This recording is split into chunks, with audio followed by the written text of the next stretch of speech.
This is Hidden Killers Live with Tony Bruschi, Stacey Cole, and Todd Michaels.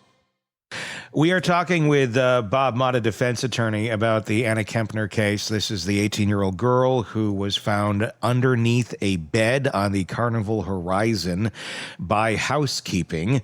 Later determined that she was killed by asphyxiation, essentially. The suspect at this point right now is a 16-year-old step-sibling who was sharing the room with her. And there's a lot of questions about what exactly happened in that room, what happened prior to this cruise. Was there warning signs that were ignored? Bob, is there any world where the 16-year-old walks away without criminal charges being filed against him? Is there any world where they can look at this, where the family is very adamant and we don't want to press charges? Not like they really have the choice of pressing or not here when someone's dead. But is there any world where they can look at this, or they may process this and go, horrible accident, over stimulated, over testosterone, asshole 16-year-old that was horsing around, did this chokehold, and it was a total fucking accident, but freaked out and then hid the body? Is there any way that there's no charges against this kid?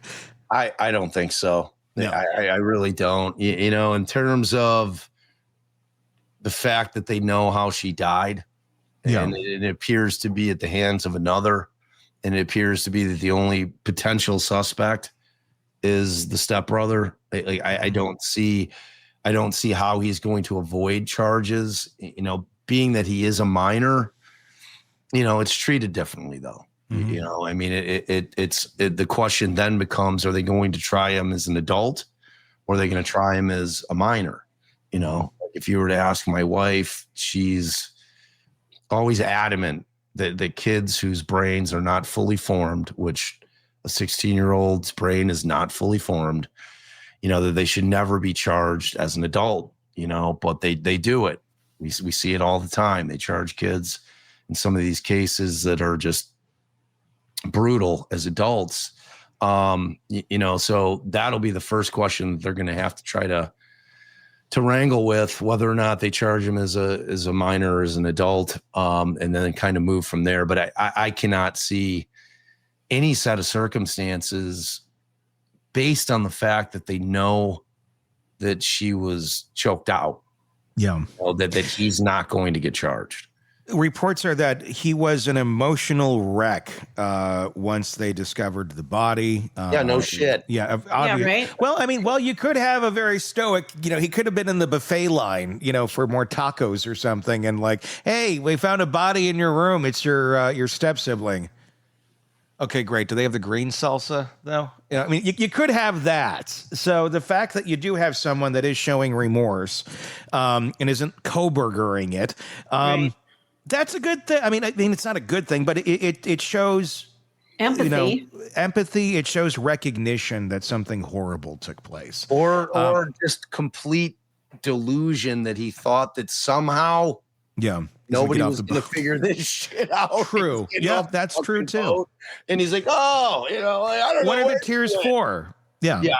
To me, clearly this was an interior cabin.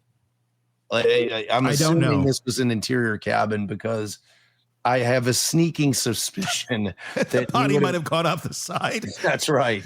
I think that's probably what, so I'm assuming it's interior cabin. They didn't have the sliding door and the little balcony to toss her over. But I don't know, man. I think that the kids, that's going to be the interesting part, to see where this thing goes from the psychological evaluation of the kid side of it, just to figure out what the hell was going on with them. I've been on cruises in the past, and Tony, I know you've gone on them, and they're lovely vacations, but there's just this slight danger lurking. Like, if you want to get rid of somebody, just shove them overboard. Right. It's hard to disprove it. Yeah. I don't know. She was leaning over and fucking just fell over. The deck was wet, Yeah. There is that lurking sense of doom on cruise ships. Sometimes they're, and they're dizzying, especially the big ones. They're just like this huge maze of hallways, and it's, I don't know. There's so much unknown about them. I mean, from the weather to what kind of a group of people end up on the ship at the same time. There's so many variables that it just, to me, seems like the perfect playground for somebody who wants to do something nefarious. Yeah. But you're on camera everywhere. I mean, True. yeah, you could do something. There are prisons there are not prisons, but there are jail cells on cruise ships. It's not the Love Boat anymore, folks. No, it's not. But let's talk about that a little bit. The fact that this did all take place at sea. How does that play into the legality of all of this, into jurisdiction, into how this goes forward, if at all? It's a fascinating question, really. So, kind of preparing for this, because I don't do maritime law, but in terms of the jurisdiction, what I was able to kind of dig up is that most cruise ships are flagged. So they have a flag or a registration in whatever country is kind of their, they elect to have as their home base, like whether it's the Bahamas or Panama or whatever. And it could be for various reasons, taxes, the places that most are almost none are registered to the U.S. I think there's one cruise ship. Yeah, there's one, I think, that is registered, and that's like it. Liberia. Everything's like Nassau or other countries for the most part. Exactly. Yeah. So, you're going to have the flagged state or country is going to have primary jurisdiction under maritime law, but the problem with that is it conflicts with the reality, practical reality of it. Like who's conducting the investigation at this point? I mean, it's like, and it also depends on where the death occurred. So they're going to have to really try to narrow it down. If it's territorial waters, like say, for instance, if they were in a port of call, and I think the rule is if they're within 12 nautical miles of a coast, that country has jurisdiction. Wherever they may have gone in as a port of call. If it's out international waters, it's going to be the flag state. If they're on the way home and they were getting in closer to U.S. territory, or they were in U.S. territorial waters, U.S. has jurisdiction. So, I mean, it's going to depend a lot on the timeline that they're able to build in terms of who is going to be handling this. It's something like this. No matter what, there's a tragedy. People want to point fingers. People want to blame somebody. People want a boogeyman and everything, where if only this happened, if only this was done better, this couldn't have happened. And because in reality, that's the truth. And I think a lot of folks are starting to look inward here at the family and at the parents and at the decision-making processes. And there's a lot to glean off of the information that we've already gotten about this family, of maybe not the best choices have been made in the past. Again, nothing necessarily to do with the cruise itself, but a pattern of behavior nonetheless. If there is, let me ask this, is there or could there be any sort of liability criminally for the parents, or who, if they had known that there was a threat to Anna, that there was issues with this boy and her? And here's another one to throw into the mix. She's 18. He's 16. She's technically an adult. But they were put into the same room together. Could there be any sort of issues there for parents if they basically ignored warning signs that there could be some sort of danger to her, not even necessarily death, but if some of the rumors that are flying around turn out to be true, that Anna feared of some sort of issue with the 16-year-old having some sort of an interest in her in some inappropriate way, and the parents still ignored it. It's all scenario. Not saying they did. I'm just curious if that can be proven. Could they face their own charges for putting them into a dangerous place? Yeah, I mean, obviously not anything related to the homicide itself. Yeah, yeah. But I mean, there could be some endangerment type charges if they had knowledge, but foreseeability is always going to be the issue with that. You know, was it reasonably foreseeable for them to know that something like that would happen?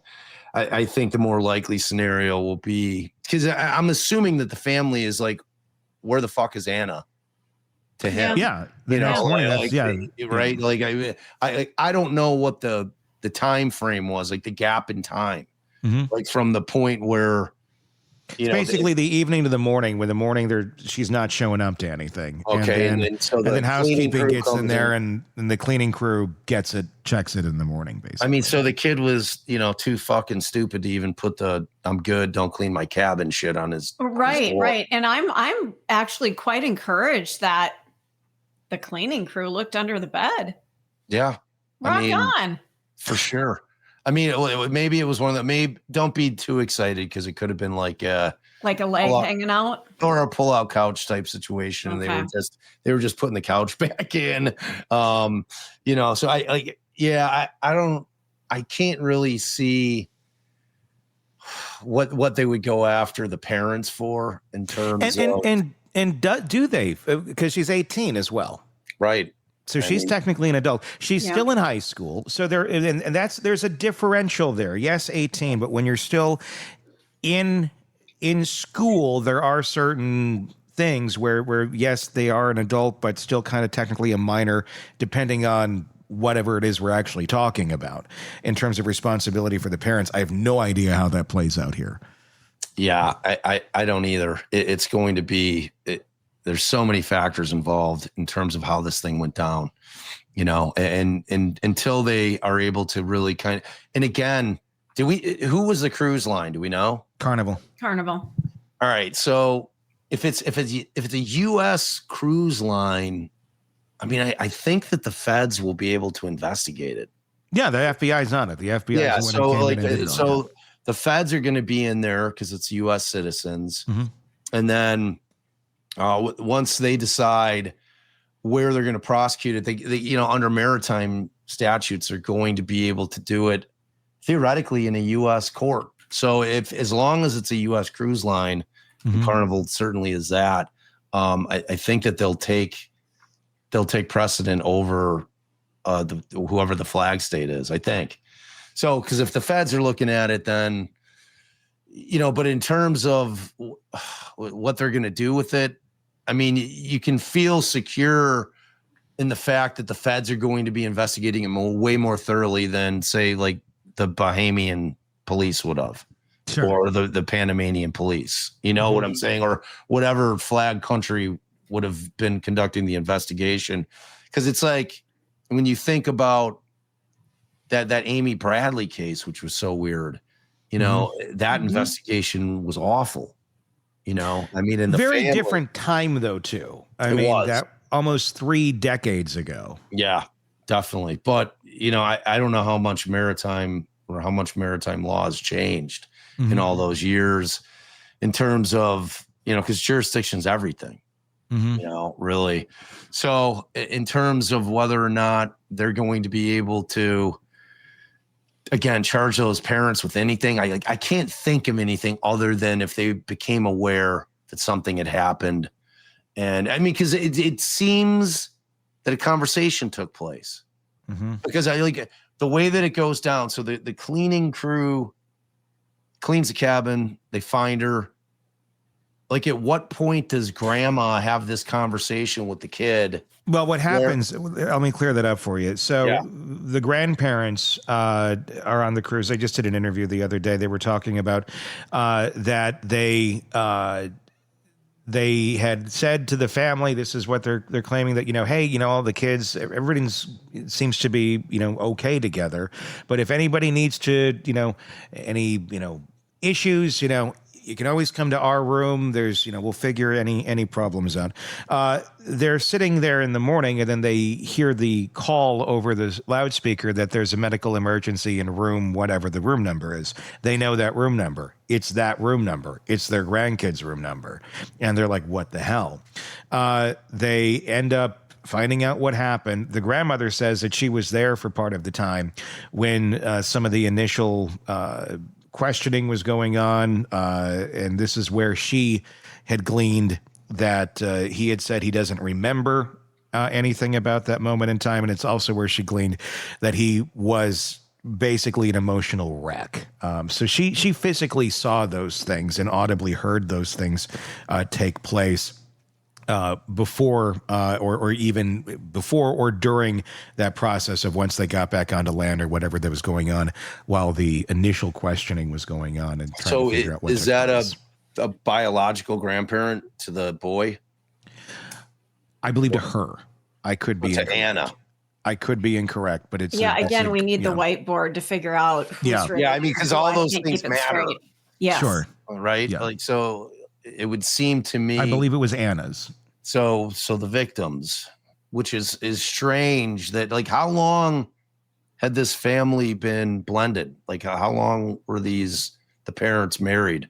This was his third marriage, and it wasn't super long. I believe it's been in the last few years, if I'm correct on that. There was a previous marriage, which had been to the allegations floating around her that these are the allegations, was that it was the previous babysitter. There had been a dismissed claim that had been brought by second wife's mother when she was a minor. I can't say that. We don't know that it was the second wife's, but it was the mother of the second wife. We don't know who the claim was about earlier on. We're assuming that it probably was the second wife of some sort of unlawful thing going on between dad and the 15-year-old. But then when she turns 18, they get married. Now, if that is the exact same person that the dropped allegations or things are about, we don't know, but it's the same family. It's the same mother. It's the same last name. It's the same, whoever the person is that turned 18 years old came from the same house where those allegations had been flowing that were dismissed early on. So that's another part of the dynamic is growing up. Mom is gone. Mom turns into a drug addict. Mom flees to Oklahoma with her boyfriend when Anna is 4. Dad then essentially marries, from what we're understanding here, allegedly, the 18-year-old who might have been the previous babysitter.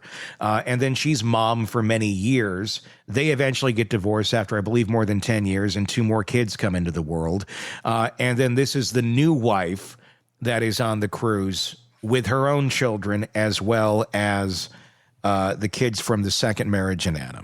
This is the worst version of the Brady Bunch I've ever heard in my life. This is an episode of Springer. All right, wait a second. It is definitely an episode of Springer. So who's the mother to the kid, the stepson? Is it the new wife or is it the second wife? Yes, it's the new wife. Okay. So that's one of her kids. So that's why she's clamming up. Yes. Okay. Yeah. And then obviously there's a custody battle going on there with her ex. And that's why she's pleading the fifth, because it could affect the custody battle. And the father of those kids is trying to file an emergency injunction to get custody of his daughter because he's claiming allegedly that it's not a safe or good environment for her to be living in with this family. And I would say that's a pretty strong argument. I mean, it got all a lot accurate after this cruise. A little bit. Yeah. Oh my God. Well, it sounds like there's some back pay too with child support and all kinds of other crap going on behind the scenes. You know, just a little icing on the cake. Yeah, man, what a mess. It's a really strange. It's a really simple case with a lot of crazy family dynamics. Yeah. Because at the end of the day, you have a camera, you have key cards, you can determine who was in and out of this room, and there's only one answer to then what happened, to who did what to who. Yeah. That's pretty straightforward. I mean, but then you look at the chaos surrounding all this, and then that's what makes you go, oh, that's why this happened. The collective chaos of a family unit that is enthralled in this type of life, where it's just Band-Aid after Band-Aid and bad decision after bad decision. And good times, bad times. I mean, every family is different. Every family has their levels of chaos to them. This one's happened to have a lot of it, it seems. Yeah. And at the end of the day, it makes you really feel bad for Anna and, you know, the life that she was growing up around and what she saw as being normal. And then it's not, I guess, shocking then when something like this happens out of a family with that level of chaos in it. Yeah. I mean, the blended families are obviously not a rare thing. No. You know, but like from birth to, you know, when she's 4 and her mom's an addict and leaves her, you know, I mean, she's had a rough go of it and, you know, dad marrying multiple times. And that's just an injection of other kids coming into it. And there's no sense of stability. And it's just, yeah, it's sad. It's chaotic even when you're doing it calmly. It's chaotic even when it's like fairly smooth sailing, you know. And that's, I mean, I just got engaged, and I'm, you know, so we're having a blended family, but it's, you know, it's chaos then, but it's controlled chaos, you know, and that's the difference, I think, in a lot of these cases. So overall, it's a heartbreaking case, something that clearly there seems to be a lot of signs it was avoidable. This certainly didn't have to happen. Why did it happen? Is there someone you can truly point the finger at and blame for putting these people in these situations? I don't know if you can go that far. Clearly, someone is to blame for wrapping their arm around this young girl and killing her. But beyond that, I don't know.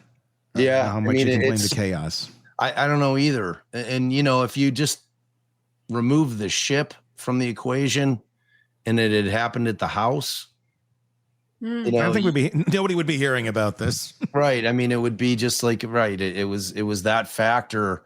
Cause I mean, it could have been a thing where he's simply, you know, they're wrestling, or maybe he was getting weird sexually with her and she's like, you know, get the fuck off me. And then throws her in a chokehold and he doesn't realize he's killing her. Yeah. And then, you know, that's where it ends. I heard plenty of dumbass 16-year-olds, you know, that would do that sort of shit, the chokehold stuff. And, you know, and people would be like nearly dying. And then they're, oh, okay, well, let go. And then it was just like, oh, they're just 16. They have so much testosterone. And it's just kind of like brushed off, like boys will be boys. Yeah, you know, it's like killers will be killers someday too. Lenny from Of Mice. Thank you. I was thinking Lenny. Oh my God. I don't know my own strength. I mean, how big is this guy? That's my question. Yeah. You know, is he so big that he doesn't understand his strength? I remember being at a live broadcast in radio, and we had a listener who was challenged, and he was a very large boy, and he would come up and give you a bear hug, and he cracked one of my ribs once. He didn't know. Yeah. He had no idea. And I'm like, I am in so much pain. Well, finally went and got an x-ray, and I had a cracked rib. Yeah. From his bear hug. He just thought he was just, oh, I love listening to you in the morning, and came up from behind, gave a hug. Didn't know. Yeah, it's shocking. You know what some folks are completely unaware of. I just watched the video of Anna's mother, which is another video that you can watch here on the channel. And the chaos in that, again, she wasn't on the cruise. She had nothing to do really with the daughter much. But you just watch it and go, God, everywhere young Anna Kepner looked, there was not any light shining from the places that it should have been. Yeah. And that's the real sad. But it sounds really, and the real tragic part is it sounds like she did have quite a light. She knew what she wanted to do. She wanted to go into the military. She was planning for this. She was planning for that. She had, it seemed, you know, she might have been the bright star that was going to break out of the dark family. Yeah. And had some good direction despite all of the limitations that had been dealt to her, but then was taken out by a very poor decision, or possibly even worse. Yeah, and that's the scary part. Sad. Bob Motta, defense attorney, host of the podcast Defense Diaries. And if you are out there right now, I was posting about this on Saturday night after I had Thanksgiving with my new future in-laws. Hey. I was sitting down having a beverage or two at the bar, and I was going through stuff. I'm like, oh, you got some new episodes there of Buried. So please do go check out Buried if you're going on a road trip over the next handful of days. How many episodes? Like 17? Is that where you're? I mean, I think 18 dropped early this morning. So okay. Wow. There's a lot out there. Binge away. Yes. Buried. Binge away. It's great. Yeah. It's great. It is available right now. The John Wayne Gacy. Buried, quote, Inside the John Wayne Gacy investigation. Inside the John Wayne Gacy investigation. Buried. Yes. Inside the John Wayne. I always miss the word inside. Inside the John Wayne Gacy investigation. Of course, also Defense Diaries, your other podcast. So do check that out. All right. Until next time, for Todd, for Stacy, for Bob, I'm Tony Bruschi. We'll talk again real soon. Want more on this case and others? Then press subscribe now and don't miss a moment of true crime coverage from Tony Bruschi and the Hidden Killers podcast.